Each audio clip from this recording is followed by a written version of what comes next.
Vladimir Putin about the fact that yesterday a big U.S. factory was hit in a Russian airstrike in Ukraine. What's your reaction to that? I told him I'm not happy about it, and I'm not happy about anything having to do with that war. I said I settled 7 wars, and actually, if you think about pre-wars, add 3 more, so it would be 10.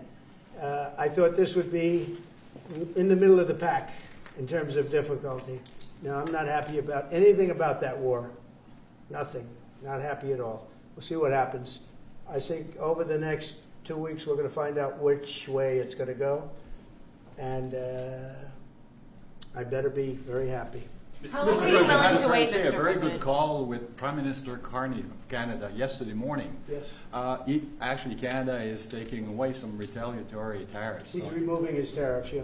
He's removing his retaliatory tariffs, which I thought was nice. And we're going to have another call soon. Okay. Yeah, we had a very good call. You're getting closer towards an Well, agreement country? I like them. You know, look, I'm fighting for the United States. Canada and Mexico have taken a lot of our business over the years, over 25, 30 years, especially during the Biden years. They took a lot of our business, and it's basically all coming back into the United States now. We're hot as a pistol, and it's coming back in. Because of tariffs and the incentives we give, it's coming back. And it's impossible, I think, for another country to stop it. And we are working on something. We want to be very good to Canada. I like Carney a lot. I think he's a good person.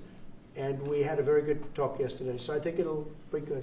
Mr. President, I have a question about the search of Ambassador Bolton's home. The Vice President recently just did an interview saying that it's about classified documents, but that there's also broad concern about him. What are the concerns that you have? I haven't spoken to Pam and the group yet, but I will be. I saw that just like everybody else. I try and stay out of that stuff. I'm allowed to be, and I'm chief law enforcement officer, believe it or not. You know, I don't like to go around saying that, but I am. That's the position. But I purposely don't want to really get involved in it. I'm not a fan of John Bolton. I thought he was a sleazebag, actually. And he suffers major Trump derangement syndrome, but so do a lot of people, and they're not being affected by anything we do.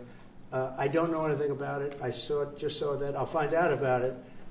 But if you believe the news, which I do, I guess his house was raided today. But my house was raided also, called Mar-a-Lago. They went through everything they could, including my young son's room and my wife's area. They went through her drawers, as the expression goes. They went through everything you can imagine. And when she came back, she said, she's very neat, you know, she's meticulous. And she looked and she said, whoa, this wasn't the way that she had it. So, you know, so I know the feeling. It's not a good feeling. Thank you. Mr. President, on Ukraine, how long will you give Putin? A couple of weeks. We're going to figure it out. We'll find it. Do you think you'll have to intervene at some point? Look, it takes 2 to tango. You understand that. I wanted to have a meeting with those 2. I could have been at the meeting, but a lot of people think that nothing's going to come out of that meeting. You have to be there. Maybe that's true. Maybe it's not. But we're going to see. In the meantime, people continue to die. But I've solved 7 of them where they were in wars for 31, 35, and 37 years. We had 3 of them that were for more than 30 years, Johnny, and I got them solved. And we solved one that could have been a nuclear war with India and Pakistan. That was getting ready to be a nuclear war. I solved them all. And this one, I thought we would have had it done by now, but it's more different. There's a lot of anger, a lot of hatred. There's a tremendous amount of hatred there. So. But we'll see what happens. I think in 2 weeks we'll know which way I'm going. Because I'm going to go one way or the other. And they'll learn which way I'm going. Mr. President. If I got 2 questions for you, one on FIFA, the other one on DC. Can you talk about the economic impact that FIFA will have in these cities, and what's your message to the mayors to get their cities prepared, not only the beautification process, but also the safety aspect? Well, Los Angeles is an example. You know, it's poorly run. We have a mayor there that can't even get permits to the people that lost their houses. Lee Zeldin got every permit. The hardest permit is the federal permit. Within 20 days, every single permit was there for the people to build their houses.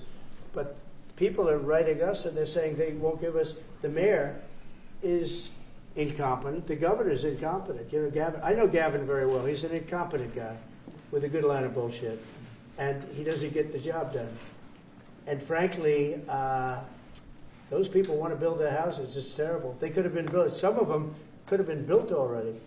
But think of it, the federal government that has the most complex part, and it's the most complex environmental thing to do.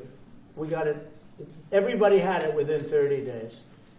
And they're not even close to getting their permits. And now they're talking about taking some of those sites and building low-income housing on them. These are high-end neighborhoods.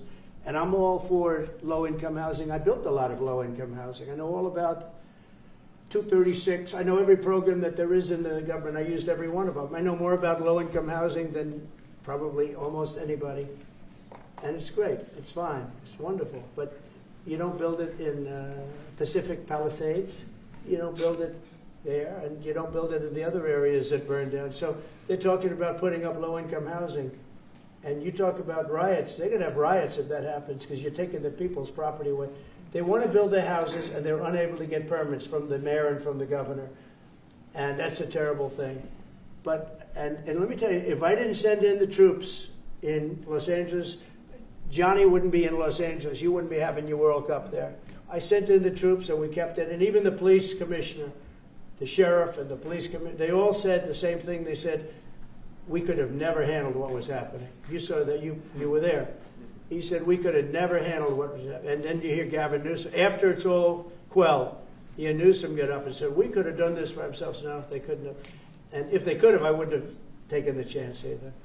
Okay, my second question is on crime prevention. Would you be open to expanding the national concealed carry to apply to D.C. like it does in other states like Texas? Yeah. Well, they have it in some states, and they feel strongly about it. As you know, I'm in favor of it.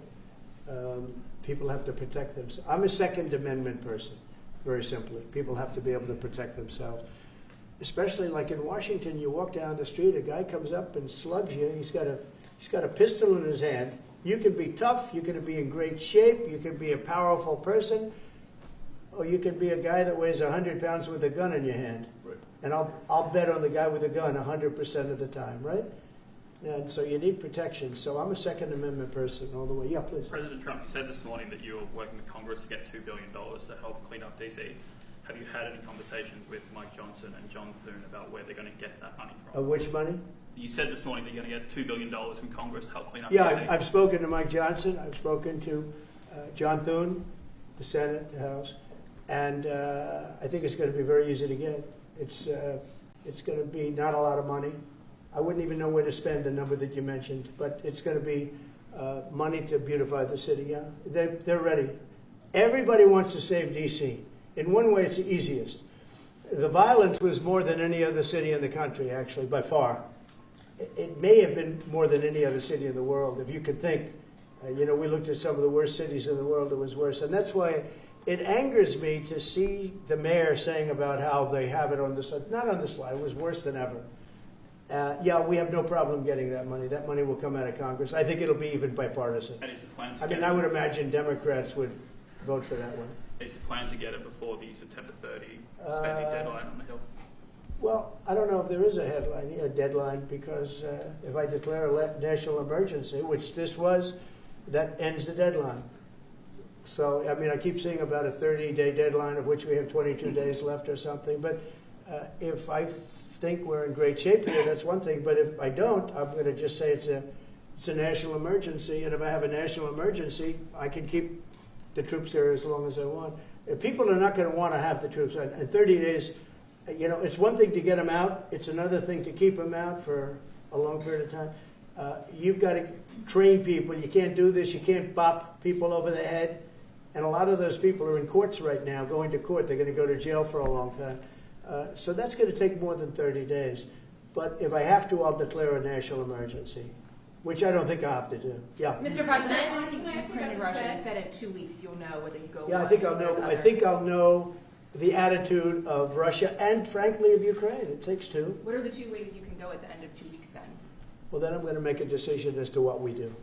And it's going to be a very important decision. And that's whether or not it's massive sanctions or massive tariffs or both. Or do we do nothing and say it's your fight? Look, I would have never been in this war if I were president. You would have had this war. It was never going to happen. This was caused by stupid people that fought. And people say, well, how do we know? Because for 4 years, it was never even a subject. And Vladimir knew, and you see his picture right here. It was nice that he sent, but Vladimir knew very strongly we wouldn't have stood for him. It wouldn't have happened. 100% wouldn't have happened, but it did happen. And now they're losing from 5 to 7 young kids. Think of it, you're a parent and your son is leaving. He's Russian or he's Ukrainian. And he's leaving and they're waving goodbye. Nice, beautiful kid. Nice crew cut, all set. He wants to be a soldier. And he goes there the first week, he has his head blown off. And he's no different than you people, me. And it doesn't matter where. I mean, I solved a problem in the Congo that was vicious. Rwanda and the Congo, the Republic of the Congo. And they were fighting for 31 years, and it was machetes. People were getting their heads chopped off. That was going on for 31 years. I got it solved. You saw it. They came to the White House, we signed an agreement. It was amazing. People can't believe we got it done. I love to stop killing. I really do. People thought it would be just the opposite. Hillary Clinton said, oh, he'll get us into a war. No, I'm getting everybody else out of wars. Are you saying there's a real possibility then that you do nothing if Putin doesn't come to the table for a ceasefire? I'll see whose fault it is. If there are reasons why, I'll understand that. I know exactly what I'm doing. We're going to see whether or not they have a meeting. That'll be interesting to see. And if they don't, why didn't they have a meeting? Because I told them to have a meeting. But I'll know in 2 weeks what I'm going to do. I have pretty good ideas. Your Justice Department is also sending some of the Epstein files over to the House Oversight Committee today. Are you in support of them releasing all of them? I'm in support of keeping it open. If they want Innocent people shouldn't be hurt, but I'm in support of keeping it totally open. I couldn't care less. You got a lot of people that could be mentioned in those files that don't deserve to be. People, because he knew everybody in Palm Beach. I don't know anything about that, but I have said to Pam and everybody else, give them everything you can give them, because it's a Democrat hoax. It's just a hoax. The whole Epstein thing is a Democrat hoax. So we had the greatest 6 months, 7 months in the history of the presidency, and the Democrats don't know what to do, so they keep bringing up that stuff. But it affected them. Bill Clinton was on his plane and went to the island supposedly 28 times. I don't want to bring that up, frankly. You have Larry, whatever his name is, Summers, the head of Harvard, who was Jeffrey Epstein's best friend. Nobody ever talks about that. I mean, but I don't want to hurt Larry Summers, but he was best friends with Jeffrey Epstein. No, this is a Democratic hoax to try and get the significance of what we've done over the past 7 months. Nobody's ever seen anything like it. They say it's #1 in history. What we've done, including stopping 7 wars. I mean, just include that. And now you look at the stock market today. It's way up to start off with from where I took it. And this market was going to crash. If Joe Biden or Kamala were president, this market we would have had a crash like in 1929. You're not going to have that. It's only a question of how high is it going to go. You know, I had the strongest economy in the history of our country. And despite COVID, we had the strongest economy in the history of our country. And we're going to blow it away this time. I was always good at making a lot of money. And whether it was for myself or whether it was, I like doing it this way better. I mean, I like making it for the country. Our country's been ripped off by friend and foe, nations all over the world ripped off. And the friends have been much worse than the foes for the most part. And they're not ripping us off. We just signed a deal with the European Union. They're paying us essentially $950 billion, like a signing fee. They're going to buy $750 billion worth of energy. They weren't buying much of our energy there. And they're very smart in doing it. And as you know, Ursula was here a couple of days ago having to do with the people, the leaders that were here. We had a great, people said they've never seen anything like it, where we had the leaders of Europe right here in the Oval Office. And she's so happy that she has an agreement. But people aren't ripping us anymore. We're run by, this country is run by smart people now. Mr. President, in Israel... Two questions. One is that Intel. There have been reports that you're considering taking a stake in Intel. Can you tell us about the 10%? About the 10%. Yeah, I met a man. He was a very nice man, and I called for his removal because I saw something by a man named Tom Cotton, a senator from Arkansas. He's a great guy, friend of mine, supporter of mine, big supporter. I'm a supporter of his too. And he wrote a pretty nasty story about the head of Intel. And I said, well, if that's right, he should resign. And he came in, saw me. We talked for a while. I liked him a lot. I thought he was very good. I thought he was somewhat a victim, but nobody's a total victim, I guess. And I said, you know what? I think the United States should be given 10% of Intel. And he said, I would consider that. I said, well, I'd like you to do that because Intel has been left behind, as you know, compared to Jensen and some of our friends, NVIDIA, some of the people, and the people in, because Intel should have never been. Intel was the biggest, most powerful chip company in the world. And then they started leaving. And they started going to foreign countries, in particular Taiwan. And if we had a president that would have said, okay, you can go to Taiwan, but we're going to put a 100% tariff or a 200 or 300 or a 500% tariff, anybody that sells into the United States has to pay. They wouldn't have left. They would have never left, and we wouldn't have. So in the meantime, we had people that were, in some cases, good politicians that weren't good on trade. I loved that man, but he was not good on trade. I totally disagreed. He allowed the car industry to be taken out of this country. We lost 50% of our car industry. But that's all coming back. It's all coming back. But if somebody would have said that with Intel, would be a giant right now. Now, with that, they've had some bad management over the years, and they got lost. And I said, I think you should pay us 10% of your company. And they said, yes. That's about $10 billion. I don't get it. This comes to the United States of America. And I said, I think it would be good having the United States as your partner. He agreed. And they've agreed to do it. And I think it's a great deal for them. And I think it's a great deal. He walked in wanting to keep his job, and he ended up giving us $10 billion for the United States. So we picked up $10 billion. And we do a lot of deals like that. I'll do more of them. If somebody has, like we have restrictive covenants with Jensen. We have, it's NVIDIA.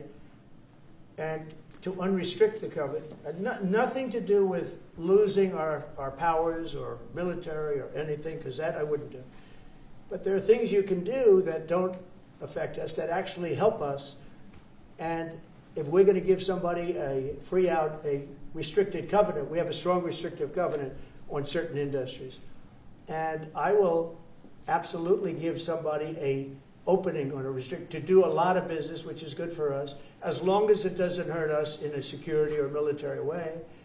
And if I do that, I think the country should be paid, because anybody else, I have it in real estate where I'll have a deal with somebody and I'll have them restrictive covenant. Then they'll come back and they'll say, I'd love to be able to build over here, but I'm not allowed to because you have me covered, you have me restricted.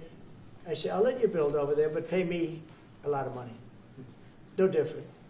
But the country never did it because the country was run by foolish people. On crime, you said Chicago might be next. Chicago might be next. Are you making, have there been concrete steps that the administration is taking No, to do that? I Or what are haven't other cities as well? I haven't spoken to the mayor. He's grossly incompetent. I haven't spoken to the mayor. No, when we're ready, we'll go in and we'll straighten out Chicago, just like we did D.C. Chicago is very dangerous, great place. I built great stuff there. I have the most beautiful building in Chicago, I think. But I hate to see what's happened to Chicago. Chicago was our greatest city, actually. Bob Tisch, a great friend of mine, passed away. He used to own the Giants and very successful Lowe's. He said Chicago, I think they had their main office in Chicago. He said Chicago and San Francisco are the two greatest cities in the world. Now you look at what the Democrats have done to San Francisco. They've destroyed it. I own a big chunk of the Bank of America building in San Francisco. And, it's just different. We can clean that up too. We'll clean that one up too. Now, if everything works out, and we've already had calls from other cities, quiet calls from Democrats. We'd love you to come here, because they've lost control of their cities. I'm not going to say because I don't want them to lose their elections. But we've had calls from Democrats and calls from people generally. We'd love you to come here, because we'll straighten out the problem. Mr. President, in Israel, the families of hostages are opposed to the reoccupying of Gaza. Why is the U.S. still Well, not supporting all of them. And you have to understand, I'm the one that got all of the hostages out. You got a lot of people out. If it wasn't for me, they wouldn't be out. I worked with Bibi and I worked with Steve Witkoff. But if it wasn't for me, you would have all these hostages would most likely be dead right now, every one of them. So they all come up here. They come in groups of 10, 12, 13. and many of them, and I've gotten to know a lot of them. They're great people. What they had to go through is incredible. But so now they have 20, but the 20 is actually probably not 20 because a couple maybe aren't around any longer. It's a terrible thing. No, I don't like anymore. I said, you know, when you get down to 20, they're not going to make deals anymore. And they didn't. And then I put out a statement, as you know, that was a tough statement, go in and get them. And they said, we'll give you 10, we'll give you 10. I don't know what Israel's doing, but they were willing now immediately to give us another 10. The situation has to end. It's extortion, and it has to end. And we'll see what happens. I actually think they're safer in many ways if you went in and you really went in fast and you did it. And people can't forget October 7th, remember that. I'm friendly with all groups. I won the Arab vote in Michigan. I did so great with the Arab vote, remember? I started off at 0. I ended up winning. I wouldn't say the candidate was the greatest, but I would have won against anybody. They're great people. But we have to do things properly. And you know, I'm very proud to say I got the hostages out. You have hundreds of people that are living now because of me. And now we have that final little group of people. And Hamas knows that if they give them, that's probably the end of their lives. So it's not easy to get. And I know if you're a parent, you just don't care. You want, I want my baby back. They want their babies back. They want their kids back. And I understand it. But I got them out and did a good job. And we're doing everything we can to get the hostages out. Thank you all very much. Yes? So Jackson Hole, Jay Powell today said he suggested that they might cut interest rates, but they have to proceed. Well, we call him too late for a reason. He should have cut him a year ago. He's too late. You know, we have a stock market that's up 1,000 points today. I better be careful because I go out there and I'll see it's down 1,000, right? But it's up 1,000 points when I came in here. We have a country that the market's the hottest it's ever been. The country is better than it's ever been. We have a military that I rebuilt largely in my first term. We had a great, successful first term, but this is going to be even better. But we rebuilt it. We gave a lot of it away to Afghanistan, but relatively small compared to the overall. But I think it was the most embarrassing day and period in the history of our country that they allowed those 13 wonderful people, but it's really hundreds of people were killed. And they don't talk about the 48 that were so severely wounded with no legs, no arms, nobody ever mentions them except me. But that was the worst day, the most, it just showed how incompetent. Frankly, if that didn't happen, I really believe that you might not have had the problem with Russia. I think Putin was sitting there watching these stupid people running our country and said, this is a time to invade. It's, this is a time. And then Biden made the statement, well, he can do a small incursion. When he said that, it was off to the races, right? When he said he can do a small incursion, remember that? I was surprised he knew the word incursion. I didn't think he had that good of a vocabulary. I want to thank everybody. It's very important to me and to everybody up here, the World Cup. And Johnny has been so incredible. I mean, he's really a great leader. I mean, to think, I said, Johnny, do it by phone. You don't have to come. No, he said, I'll come. And he flew all night long to be here and listen to this about how great we're doing in D.C. But he's a fantastic leader. And this will be your most successful World Cup ever. Thank you, John. You think America will win? Yeah. Can we win it, Mr. President? I don't know. That's I watch some of those teams go around. They go down that field. I don't know. But let me ask you: what chance does America have of winning? Well, the home team